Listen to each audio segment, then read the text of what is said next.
Lieutenant governor माननीय श्री मनोज सिन्हा जी के शुभ आज इस पास प्रोजेक्ट का शिलान्यास ऑनरेबल लेफ्टिनेंट गवर्नर माननीय श्री सीमावर्ती जिला पुंछ की 3 तहसीलों से एक बेनिफिशरी के घर का आज ऑनलाइन फाउंडेशन स्टोन रखा जा रहा है। तहसील हवेली से श्रीमती कमला देवी, वार्ड नंबर 1, काजी मोड़ा, शहर खास पुंछ। तहसील सुरनकोट से मोहम्मद लियाकत, वार्ड नंबर, जिनकी सक्रिय भूमिका और हर कठिन परिस्थिति योग हमारे लिए एक आधार स्तंभ एवं प्रशासनिक दिशा प्रदान कर ये सुनिश्चित किया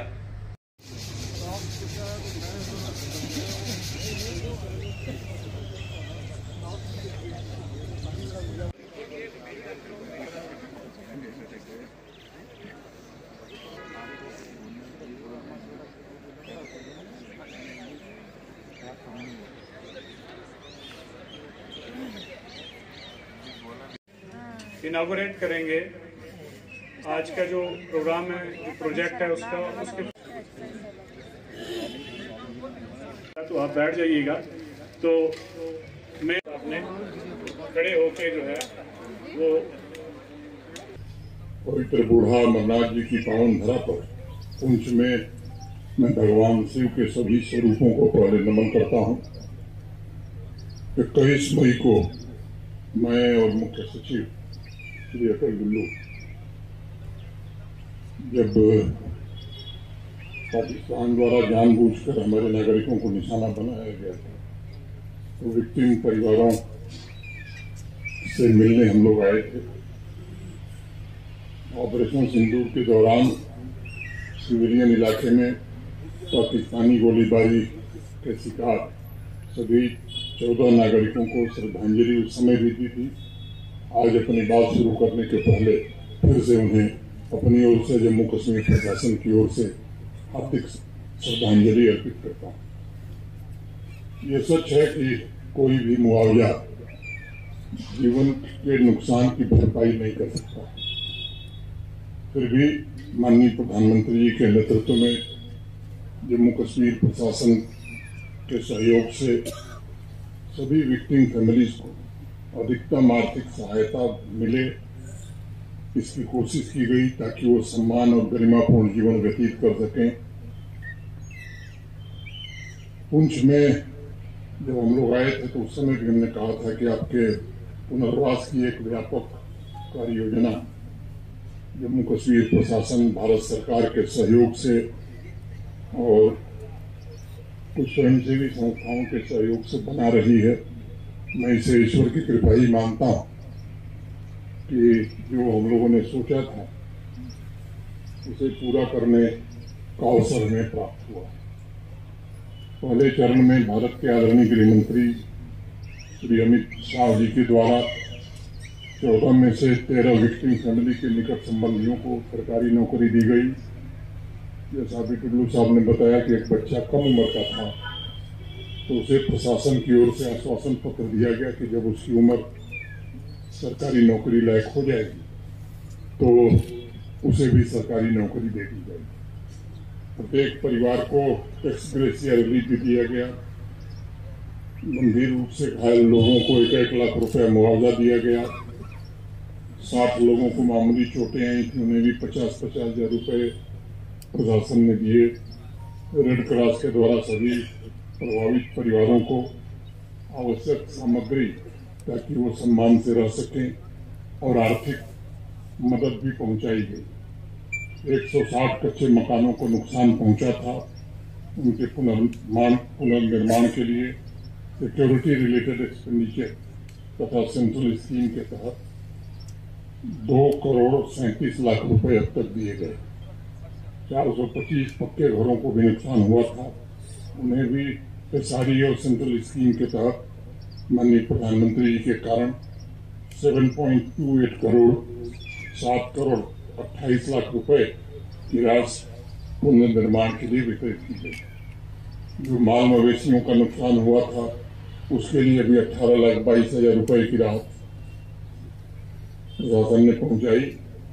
कुल मिलाकर ऑपरेशन सिंदूर में हुए नुकसान की भरपाई के लिए माननीय प्रधानमंत्री जी के कारण 12 करोड़ 84 लाख रुपए जम्मू जनपद के प्रभावित परिवारों तक जम्मू कश्मीर प्रशासन पहुंचा सका है। बार बार प्रधानमंत्री जी स्वयं इस बात को कहते हैं कि पुंछ का हर एक परिवार पूरे सम्मान और गरिमा से अपना जीवन यापन करे और यह जिला फिर से अपने गौरव को प्राप्त करे। इसमें भारत सरकार हर प्रकार का सहयोग करेगी। ऑपरेशन सिंदूर के दर्द से अभी लोग उभरे भी नहीं थे कि प्रकृति की विभीषिका ने इतनी बड़ी आपदा का सामना पुंछ के लोगों को करना पड़ा, जिसका वर्णन करना कठिन। बारी बारी से अनेक परिवार बेघर हो गए और इस वजह से उनकी आजीविका भी प्रभावित हुई। आपदा से प्रभावित परिवारों को मुआवजे के रूप में जैसा डिप्टी कमिश्नर पुंछ ने बताया 4 करोड़ 10 लाख से अधिक धनराशि की सहायता दी गई।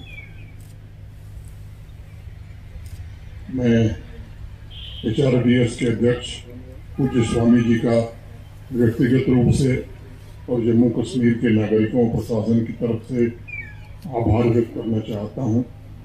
उन्हें उनसे अनुरोध किया था कि सेलिंग में जिन लोगों के घर तबाह हुए हों उनका घर अगर आपकी संस्था बनाएगी तो एक बेहतर काम होगा। शुरुआत वहीं से हुई थी, तब तक बाढ़ ने बहुत सारे लोगों के घर बर्बाद किए। स्वामी जी का मैं आभारी हूं कि उन्होंने प्रथम चरण में 1500 घर जम्मू कश्मीर में बनाने का निर्णय किया और divisional commissioner Jammu, divisional commissioner Kashmir के साथ आज से 2-2.5 महीना पहले MOU भी हो गया। 1250 घर जम्मू रीजन में बनेंगे और 250 घर कश्मीर रीजन में, क्योंकि तबाही जम्मू रीजन में ज्यादा हुई थी। चिसौती में जो परिवार प्रभावित हुए थे फ्लैश फ्लड के कारण, कुछ दिन पहले वहां निर्माण का काम प्रारंभ हुआ। उस दिन आदरणीय स्वामी जी भी आए थे। रात को जब मेरी उनसे फिर दोबारा मुलाकात हुई तो मैंने उनसे अनुरोध किया कि स्वामी जी ये 1500 से शायद काम नहीं हो पाएगा, थोड़ी संख्या बढ़ानी होगी। तो मुझे प्रसन्नता है कि स्वामी जी ने सहर्ष कहा कि 1500 कोई सीमा नहीं है, जम्मू कश्मीर में जितने घर बनाने होंगे हमारी संस्था उसका निर्माण करेगी। मकान के बारे में अभी बताया ही आपको। मैं समझता हूँ कि ऑपरेशन सिंदूर के दौरान अकारण गोलीबारी, प्राकृतिक आपदा के शिकार सभी परिवारों के लिए जो सबसे आवश्यक चीज है वो सर पर छत। और आज दिशा में यहाँ के पुंछ के 130 घरों के निर्माण का कार्य प्रारंभ हो रहा है।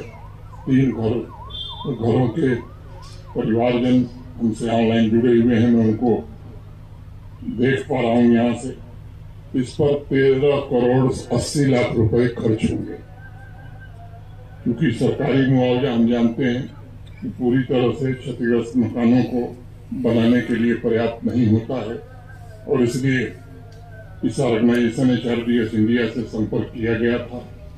उन्होंने ऑपरेशन सिंदूर तथा प्राकृतिक आपदा में क्षतिग्रस्त मकानों के पुनर्निर्माण की जिम्मेदारी उठाई है। इनके टीम के द्वारा डेडिकेटेड 3 बेडरूम वाले प्री फैब्रिकेटेड स्मार्ट हाउस